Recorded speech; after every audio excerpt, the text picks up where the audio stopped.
네. 여러분 행복하십니까? 네. 우리 찬양대는 항상 행복한 것 같아요. 감사합니다. 네. 모든 부모들은 자녀들이 다 행복하기를 원하지요. 마찬가지로 하나님 아버지께서도 모든 성도들이 자녀들이 행복하기를 정말 원하십니다.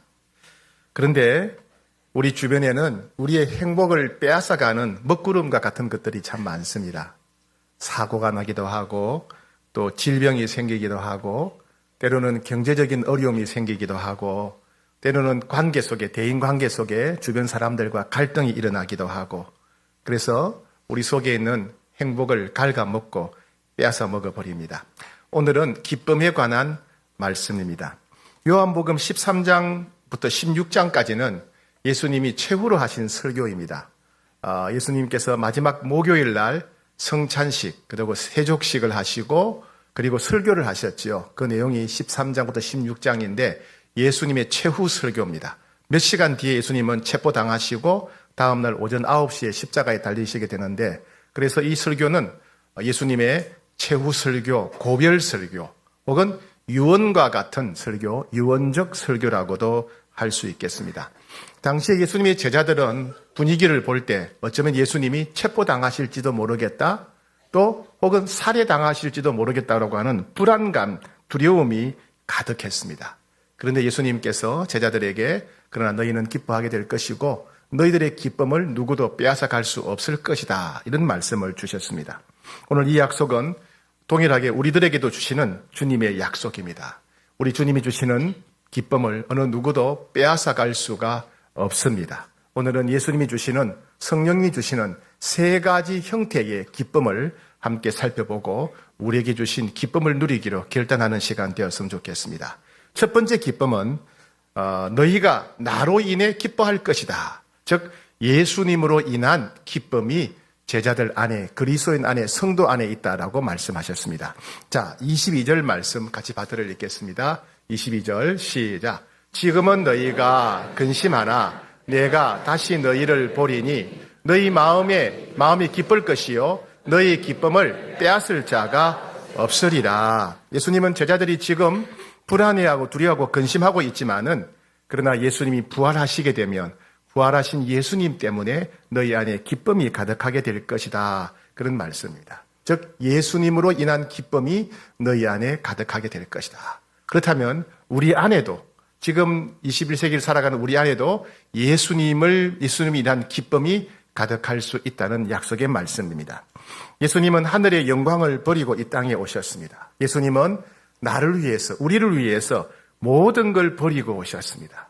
나를 위해 모든 걸 버리실 만큼 나를 사랑하시는 예수님 때문에 우리는 기뻐할 수 있습니다. 예수님은 나를 대신해서 형벌을 받으셨습니다.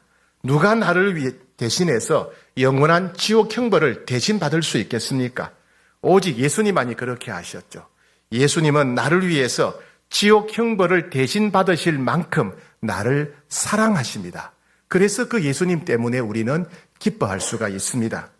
예수님은 우리들에게 죄사함과 영생이라고 하는 선물을 주셨습니다. 이 세상 누가 우리에게 죄사함과 영생이라고 하는 선물을 줄 수 있겠습니까? 오직 예수님만 그렇게 하실 수 있죠. 예수님만 우리들에게 죄사함과 영생이란 선물을 주신 분이고 그렇게 우리를 사랑하십니다. 그렇게 사랑한 예수님 때문에 우리는 기뻐할 수 있습니다. 나를 위해서 하늘의 영광과 보좌와 존귀를 다 버리신 예수님, 나를 위해서 목숨을 버리시고 나를 위해서 나를 대신해서 십자가의 형벌을, 지옥 형벌을 당하신 예수님, 그리고 나에게 죄사함의 길과 영생의 길을 허락하신 예수님 때문에 우리는 기뻐할 수 있습니다. 예수님은 부활하여 살아계셔서 우리가 어디를 가든지 항상 우리와 함께 하시고 우리가 무슨 일을 당하든지 우리를 도와주십니다. 그래서 우리는 예수님 때문에 항상 기뻐할 수 있다는 것입니다. 몇 년 전에 명절을 며칠 앞두고 이마트에 이렇게 물건을 사러 간 적이 있습니다. 명절 전이니까 사람들이 얼마나 많은지 말 그대로 돗대기 시장이었습니다. 사람과 사람이 부딪히고 뭘 살려가면 남들이 먼저 가져가 버리고 하여튼 난리였어요. 시끄럽기도 하고. 그런데 옆에 보니까 한 아가가 엄마 가슴에 안겨가지고 새근새근 이렇게 있는 거예요. 그러니까 엄마를 쳐다보고 빵긋빵긋 웃고 있는 거예요. 우리는 지금 정신이 없는데, 우리는 지금 막 스트레스 받고 있는데, 그 아가는 엄마 가슴이 안겨가지고 엄마 얼굴만 쳐다보면서 빵빵 웃고 있어요. 그래서 참 너무 아름답고 예뻐 보였습니다. 예수님 안에 있는 우리도 그렇습니다. 우리 주변의 상황과 형편이 어떠하더라도 우리와 함께 하시는 예수님 때문에 우리는 항상 기뻐할 수 있습니다. 그런데 우리 인생에서 우리가 직면한 최고의 위기는 경제적인 위기가 아닙니다. 건강의 위기도 아니에요. 예수님의 이야기를 들어도 우리 마음에 감동이 사라져버린 현실, 이것이 우리 인생의 심각한 위기입니다. 하도 예수님 이야기를 많이 들으니까, 하도 예수님의 사랑과 은혜 이야기를 많이 들으니까 이제는 우리가 무감각해져 버린 것입니다. 그래서 예수님에 대한 이야기는 아득한 옛날 이야기가 되어버렸어요. 예수님에 대한 이야기를 하면 감격이 없고 감동이 없고 감사가 없어져 버렸습니다. 그래서 더 이상 예수님 이야기를 들어도 우리 마음에 기쁨이 솟아나지 않는 것이 가장 심각한 위기라고 할 수 있겠습니다. 우리가 잘 아는 그 사랑이라고 하는 노래 가사를 한번 생각해 봅시다. 아버지 사랑 내가 노래해, 아버지 은혜 내가 노래해, 그 사랑 변함없으신, 거짓 없으신, 성실하신 그 사랑, 상한 갈 때 끄지 않으시는, 꺼져가는 등불 끄지 않는 그 사랑, 변함없으신, 거짓 없으신, 진실하신 그 사랑, 그 사랑, 날 위해 죽으신, 날 위해 다시 사신 예수 그리스도, 다시 오실 그 사랑, 죽음도 생명도 천사도 하늘의 어떤 권세도 끊을 수 없는 영원한 그 사랑 예수. 사랑하는 여러분, 여러분들은 예수님으로부터 이런 사랑을 받으셨습니까? 그렇다면 기뻐하셔야 됩니다. 기뻐하셔야 돼요. 여러분, 예수님이 살아계셔서 여러분이 어디를 가든지 항상 동행하심을 믿습니까? 그렇다면 기뻐하셔야 됩니다. 기뻐하셔야 돼요. 이 세상 누구보다도 예수님 때문에 기뻐하고 기뻐하는 여러분 되시기를 축복합니다. 네. 두 번째 기쁨의 통로는 기도입니다. 기도 응답으로 인해서 그리스도인들은 기뻐할 수 있다라고 주님이 말씀하십니다. 24절 말씀입니다. 24절 시작. 지금까지는 너희가 내 이름으로 아무것도 구하지 아니하였으나 구하라 그리하면 받으리니 너희 기쁨이 충만하리라. 이 24절에는 두 가지 중요한 약속이 있어요. 이 구절을 잘 보시기 바랍니다. 너희가 내 이름으로 구하면 구하라 그리면 받으리라. 첫 번째 약속입니다. 예수 믿는 성도들이 예수님의 이름으로 구하면 받을 것이다 라고 예수님이 약속하셨어요. 거짓이 없으신 예수님, 영원토록 진실하신 예수님, 한번 말씀하시면 반드시 이루시는 예수님께서 너희가 내 이름으로 구하면 받을 것이다, 너희가 내 이름으로 기도하면 응답받을 것이다 라고 약속하셨어요. 두 번째 약속은 뭐냐 하면 너희 기쁨이 충만할 것이다. 너희가 내 이름을 의지해서 기도하게 되면 너희 안에 기쁨이 충만하게 될 것이다. 두 번째 약속입니다. 기도하면 병을 고쳐주십니다. 기도할 때 앞길을 열어주시죠. 기도할 때 문제를 해결해 주십니다. 우리가 기도할 때 깨어진 관계를 회복시켜 주십니다. 기도할 때 우리 소원이 이루어집니다. 그리고 기도할 때 우리 안에 기쁨이 가득하게 됩니다. 지구 인구 80억 중에서 예수님의 이름으로 기도하고 응답받을 수 있는 사람은 그리스도인들밖에 없습니다. 예수 믿는 그리스도인들은 무엇이든지 기도하면 응답받는 복된 인생을 살 수 있습니다. 그래서 우리는 기도 응답의 약속을 믿는다면 기뻐하셔야 됩니다. 어떤 상황에서도 내가 기도하면 주님이 응답하시니까 우리는 기뻐하셔야 돼요. 내가 원하는 때에 이루어지지 않는다 하더라도 언젠가 반드시 하나님이 기뻐하시는 방법으로 이루어질 줄 믿고 우리는 기뻐해야 됩니다. 다시 읽어드리겠습니다. 지금까지는 너희가 내 이름으로 아무것도 구하지 아니하였으나 구하라 그리하면 받으리니 너희 기쁨이 충만하리라. 이 말씀을 진심으로 믿는 사람은 기뻐해야 됩니다.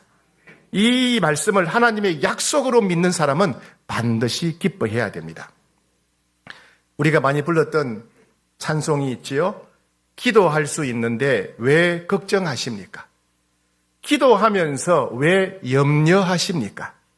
기도할 수 있는데 왜 실망하십니까? 기도하면서 왜 방황하십니까? 주님 앞에 무릎 꿇고 간구해 보세요. 마음을 청결하게 뜻을 다하여 기도할 수 있는데 왜 걱정하십니까? 기도하면서 왜 염려하십니까? 우리가 예수님의 이 이름으로 기도할 수 있기 때문에 기뻐하셔야 됩니다. 우리가 예수 이름으로 기도하면 응답받을 수 있기 때문에 우리는 기뻐해야 됩니다.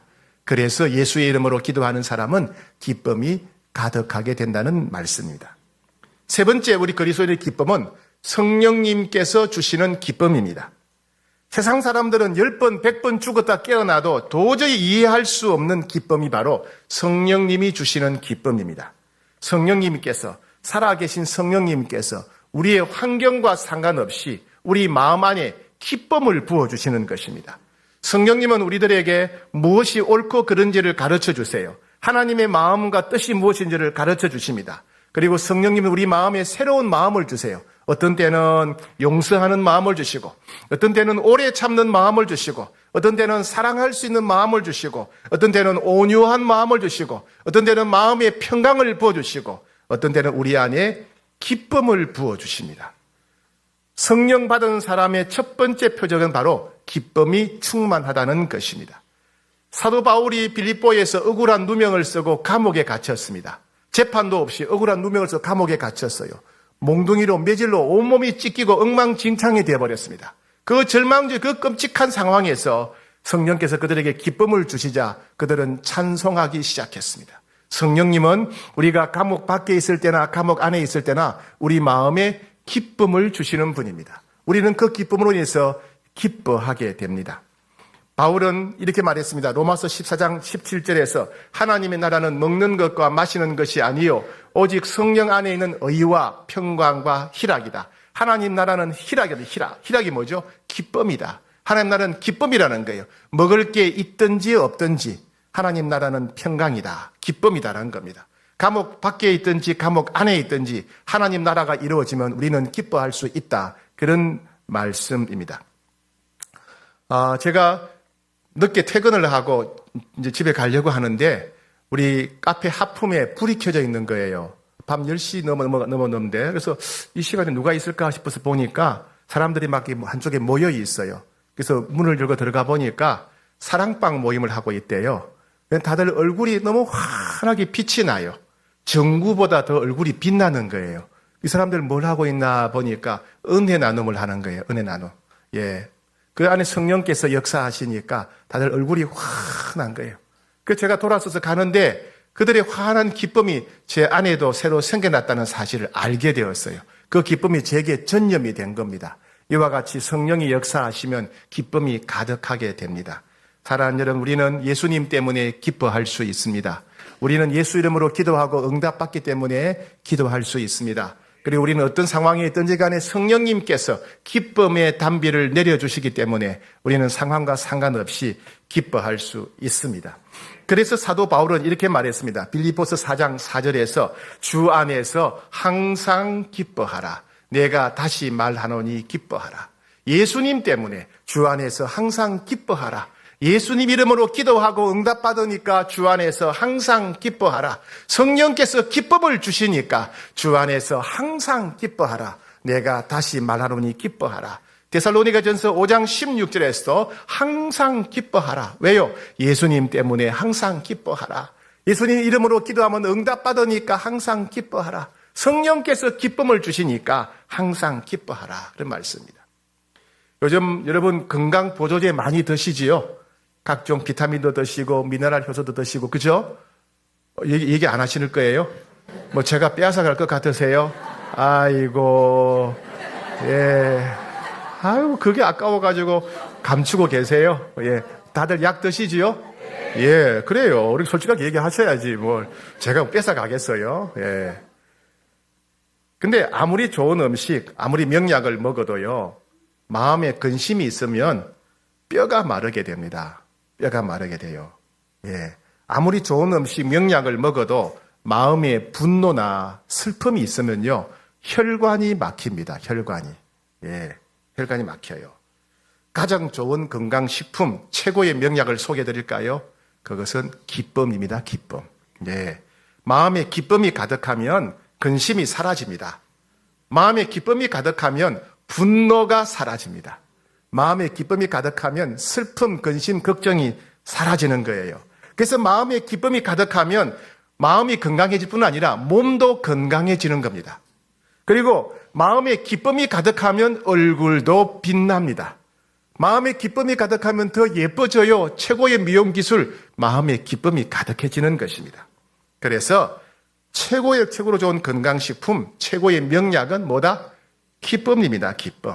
그래서 잠언 17장 22절에 마음의 즐거움은 양약이라도 심령의 근심은 뼈로 마르게 하니라. 예, 근심과 걱정과 분노와 슬픔이 뼈를 마르게 하고 건강을 상하게 합니다. 아무리 좋은 약, 명약 먹어도 몸이 망가지는 거예요. 그러나 마음에 기쁨이 가득하게 되면 몸도 건강해지고 얼굴도 예뻐진답니다. 예뻐진다. 몸 주변에 보세요. 기쁨이 있는 사람 얼굴이 예뻐요. 예뻐요. 네. 그리스도인들은 어떤 상황, 어떤 형편에 있든지 간에 이 기쁨을 누리셔야 됩니다. 제가 요한복음을 묵상하다가 놀라운 사실을 하나 깨닫게 되었어요. 지난주에 요한복음을 묵상하다가 아주 놀라운 사실을 깨닫게 되었는데, 요한복음에는요, 충만이라고 하는 단어가 5번 나옵니다. 가득 채우다, 가득 찬다는 충만 단어가 5번 나온, 그 5번 중에 4번은 기쁨으로 충만하라는 명령이었어요. 예. 요한복음 15장 11절 같이 읽어볼까요? 시작. 내가 이것을 너희에게 이름은 내 기쁨이 너희 안에 있어 너희 기쁨을 충만하게 하려 함이라. 예, 예수님 안에 있는 기쁨이 우리 안에 충만해야 된다 말씀하셨어요. 요한복음 16장 24절 조금 전에 읽었죠? 시작. 내가 이것을 지금까지는 요한복음 16장 24절, 요한복음 16장 24절. 네, 방송실. 네, 시작. 지금까지는 너희가 내 이름으로 아무것도 구하지 아니하였으나 구하라 그리하면 받으리니 너희 기쁨이 충만하리라. 충만하리라. 요한복음 17장 13절입니다. 요한복음 17장 13절 시작. 지금 내가 아버지께로 가오니 내가 세상에서 이 말을 하옵는 것은 그들로 내 기쁨을 그들 안에 충만히 가지게 하려 함이니이다. 예수님은 최후의 기도, 요한복음 17장에서 유언적 기도를 하시면서 하나님 아버지께, 하나님 아버지, 제 안에 있는 기쁨이 제자들에게, 성도들에게 충만하게 해 주십시오라고 기도했어요. 예. 너희는 기쁨을 충만하게 할지어다. 이것이 예수님의 명령입니다. 우리는 이 예수님 명령에 순종해서 기쁨이 충만하기를 사모해야 됩니다. 너희는 기쁨으로 충만하게 될 것이다. 이것은 주님의 약속입니다. 주님의 약속이라면 우리 이 기쁨을 충만하게 누려야 됩니다. 마지막으로 우리가 오늘 예배 시간에 옷을 다 갈아입었으면 좋겠어요. 어떤 옷? 근심의 옷을 벗어버리면 좋겠어요. 슬픔의 옷을 오늘 다 벗어버리면 좋겠어요. 오늘 여러분 무슨 옷을 입고 왔든지 간에 분노의 옷, 슬픔의 옷, 근심의 옷을 다 벗어버리고 기쁨의 옷으로 갈아입기를 축복합니다. 그래서 아무도 빼앗을 수 없는 이 기쁨으로 충만하게 되시기를 축복합니다. 예. 하루를 마감할 때 오늘 내가 돈 얼마 많이 벌었는가 이겨하지 말고 오늘 내가 기쁨을 누리며 살았는가, 오늘 내가 기쁨을 누리며 살았는가, 오늘 하루는 기쁨의 하루였는가 돌아봐야 되겠습니다. 하루를 시작할 때 주님, 오늘 주님이 약속하신 기쁨, 주님이 명령하신 이 기쁨을 누리는 하루가 되게 해 주시라고 기도해야 되겠습니다. 여러분, 오이코스를 위한 선물 백화점이 열리고 있습니다. 오이코스에게 제일 필요한 선물이 무엇일까요? 여러분, 예수님을 통해서 주시는 기쁨이 그들에게 가장 필요합니다. 모든 슬픔과 근심과 두려움과 외로움과 분노를 이길 수 있는 기쁨이 그들에게 너무 필요합니다. 우리가 그들을 만나고 초청하는 것은 바로 우리 안에 있는 이 기쁨을 그들에게 선물하기 위한 것입니다. 그렇게 기쁨을 선물하고 배에서 기쁨이 강같이 흐르는 여러분 되시기를 축복합니다.